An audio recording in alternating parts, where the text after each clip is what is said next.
کے حوالے سے ایک بڑی اہم میٹنگ مارا لاگو میں ہوئی تھی پریزیڈنٹ ٹرمپ کے ساتھ بی بی کی، Binyamin Nitin Yahoo.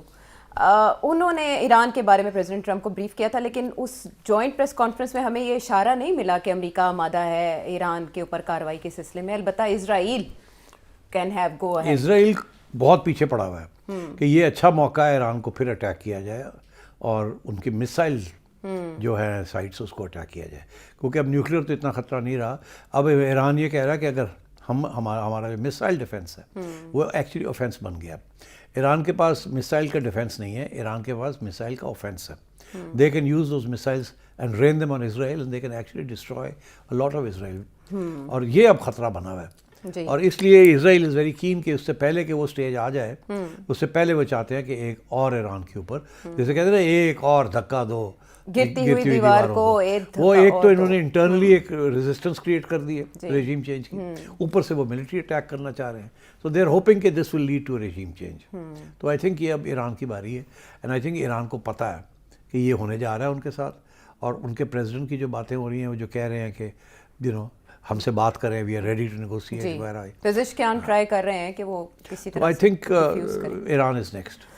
But you know if Iran is next for Israel then یہ سارا جو ریجن ہے وہی خطرے میں ہے. اور پاکستان کی پوزیشن اس سے پہلے بھی بڑی کروشل تھی کہ فیلڈ مارشل امریکہ گئے، امریکہ نے ان سے اس معاملے پہ رائے لی یا تجاویز لی گئی، اور اس کے بعد یہ جو دھول تھی وہ بیٹھی.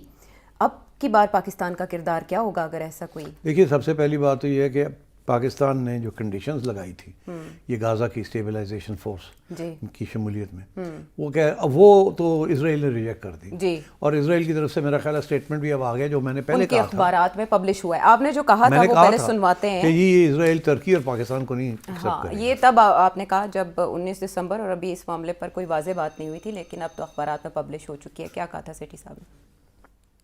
یاد ہوگا پرائم منسٹر نیتن یاہو نے 2012 میں ایران اور پاکستان کا حوالہ دیا تھا اور کہ کہا تھا کہ یہ دو مسئلے ہیں، مگر پاکستان سب سے زیادہ خطرناک ہے کیونکہ ان کے پاس نیوکلیئر بھی ہے اور یہ ویسے بھی. تو میں نہیں سمجھتا کہ یہ ڈیمانڈ بڑھے گی آگے. اسرائیل بھی نہیں چاہے گا کہ پاکستانی فوج آئے یہاں، اچھا، اور میں سمجھتا ہوں کہ پاکستانی بھی نہیں چاہیں گے کہ ہم وہاں جائیں. تو یعنی پاکستان ترکی کے جیسے انجام سے دو چار ہوگا. ترکی کا یہ ہے کہ اسرائیل نے انکار کر دیا کہ ترکی کی ہم فوج لینے سے انکار کر دیا. تو میرا خیال ہے کہ وہ پھر پاکستان اور ترکی نہیں جائیں گے اس فوج میں. تو یہ پاکستان کے لیے آپ سکھ کا سانس سمجھیں گے؟ پاکستان میں اچھا ہوا نا، اسرائیل نے خود ہی کہہ دیا کہ پاکستان اور ٹرکی ناٹ ایکسیپٹ. کنٹروورشل نہیں ہوگا. لیکن ایران کے معاملے پہ پاکستان کیا کرے گا؟ کچھ بھی نہیں کرے گا، کنڈیم کرے گا. پہلے بھی کنڈیم کیا تھا آفیشلی. ایک اسٹیٹمنٹ آ جائے گا کہ یہ انٹرنیشنل لاء کے خلاف ہے، ان پرووکڈ ہے، you can not do this to a sovereign country etcetera etcetera. کیا فرق پڑا؟ اچھا سیٹھی صاحب، ایران کے اگر اندرونی سیاست کو، اندرونی معاملات کو دیکھیں تو انقلاب ایران کے بعد اب یہ بڑے پیمانے پر ہم نے مظاہرے دیکھے 3 سالوں کے دوران. آپ سمجھتے ہیں کہ جو وہاں سینٹیمنٹ ہے پبلک کا، نعرے لگتے ہیں مرگ با امریکہ، اس کے ہوتے ہوئے یہ حکومت سیٹ اپ کے ہوتے ہوئے وہاں رجیم چینج ہو سکتی ہے؟ میرا خیال ہے مشکل ہے، اتنا آسان نہیں ہے. یہ نارمل حکومت نہیں ہے. دس از اے ویری ڈکٹیٹوریل اینڈ آٹوکریٹک حکومت. کوئی وہاں اپوزیشن نہیں ہے اور بڑی سخت قسم کی اتھارٹیرین گورنمنٹ ہے. بڑے لوگوں کو جیلوں میں ڈالا، یہ کیا وہ کیا. اور اگر تو کوئی صرف انٹرنل معاملہ ہوتا نا تو پھر اور بات تھی. یہاں کیونکہ امریکہ انوالوڈ ہے تو کوئی بہت سے لوگ ایسے ہیں جو چاہیں گے کہ نہیں، بہتر ہے ہم یہ اپنی اٹانومی رکھیں، اس رجیم سے ہی کنسیشنز لیں، مگر امریکہ کا ساتھ نہیں دینا ہم نے، کیونکہ امریکہ تو پھر کہیں اور لے جائے گا ہمیں.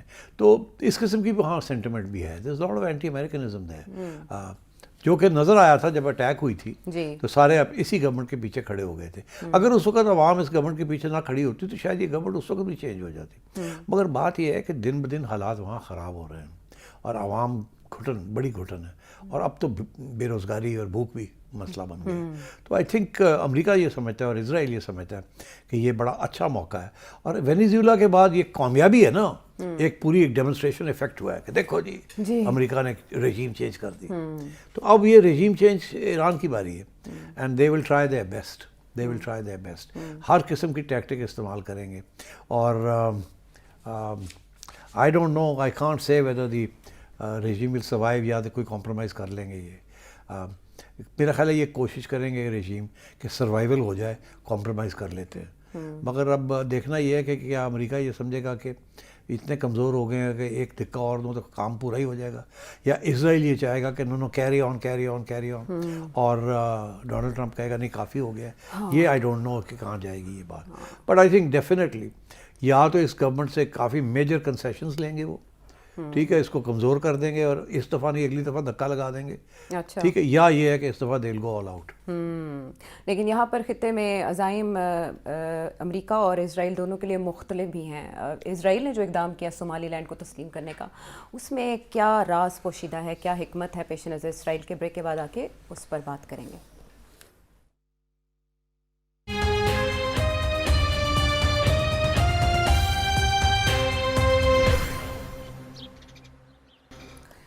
شو میں ساتھ دینے کا شکریہ. سٹ صاحب, یہ جو جتنے بھی محاذ جن کو ہم نے ڈسکس کیا اس میں تھوڑے بہت اشارے پچھلے سال میں موجود تھے, لیکن یکدم جو واقعہ یمن کو لے کر ہوا جس میں متحدہ عرب امارات اور سعودی عرب سامنے آ گئے, اس کشمکش کو سمجھنے کے لیے لوگوں کو وقت لگا. بٹ آپ اگر اس پیش رفت کو, اس اٹیک کو جو سعودی عربیہ کی جانب سے کیا گیا اور وہ یو اے ای کی فیسلٹیز کو نشانہ بنایا گیا, اس کو سامنے رکھیں, اور پھر اسرائیل کا صومالی لینڈ کو تسلیم کرنے کا اقدام, اس کے محرکات کیا ہیں, کنیکٹڈ کیسے ہیں؟ دیکھیے یمن جو ہے نا, اس کے اندر 3 پلیئرز ہیں.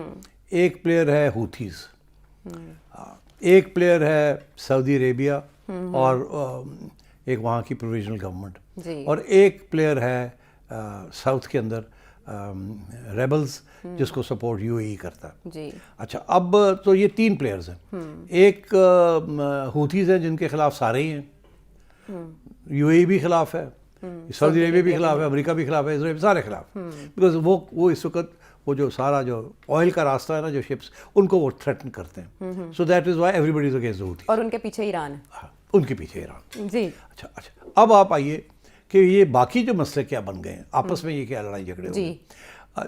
سعودی عربیہ اور یو اے ای ایک ہی صفحے پہ تھے, مگر پھر یو اے ای نے کچھ تھوڑی بہت سپورٹ کسی سدن جو پروویژنل کاؤنسل ہے, ساؤتھ پروویژنل کاؤنسل, اس کو سپورٹ کرنا شروع کر دیا, بیکاز وہ چاہتے تھے کہ وہ جو پورٹ ہے جہاں ان کا کوئی اثر رسوخ ہے کہ وہ یو اے ای کے کنٹرول میں ہو, اور وہ اس فورس کے ذریعے وہ کرنا چاہ رہے تھے. سعودی عربیہ جو ہے وہ جو مین گورنمنٹ ہے اس کو سپورٹ کر رہا ہے اپ ان دا نارتھ. تو اب سعودی عربیہ بڑا تنگ آیا ہوا تھا. پہلے تو اس نے کوشش کی یو اے ای والوں کو سمجھانے وانے کی, تو پھر ہوا یہ کہ یو اے ای والوں کو جو سدن جو ریبلز ہیں وہ انہوں نے بہت سے میجر ایریاز جو ہیں وہ راتوں رات کیپچر کر لیے. سعودی عربیہ بڑا اپسیٹ ہو گیا, because those are the oil producing areas. یہ آئل جہاں بھی ہے نا از اے میجر ایشو, سونگ کے پہنچ جاتے ہیں, آئل اینڈ ڈائمنڈس, ٹھیک ہے, اور آج کل آئل اینڈ منرلس, ٹھیک ہے.